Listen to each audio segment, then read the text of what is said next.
नमस्कार, मी प्रेम मुन्नाफळे. आपण बघत आहात जनता की मीडिया न्यूज चॅनल मध्ये आपला स्वागत आहे. आज बघूया एक नजर.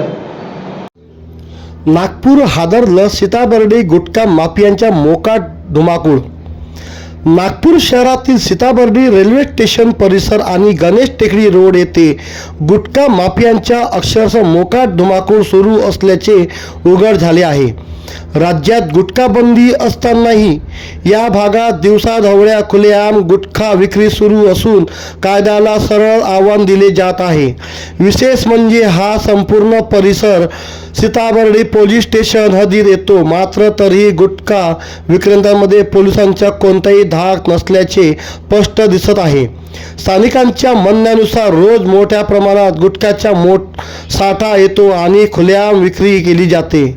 महाराष्ट्र गुटखा विक्रीवर कठोर बंदी असतानाही नियमाचा सरार भंग होत आहे.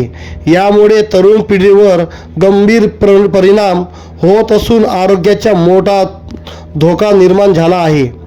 इतक्या मोठ्या प्रमाणावर चालणाऱ्या अवैध धंद्याकडे प्रशासन आणि पोलिसांचे दुर्लक्ष का होतो?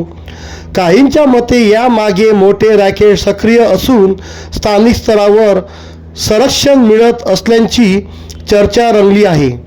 या प्रकारामुळे स्थानिक नागरिकांमध्ये प्रचंड संताप निर्माण झाला असून तत्काळ कडक कारवाईची मागणी जोर धरत आहे.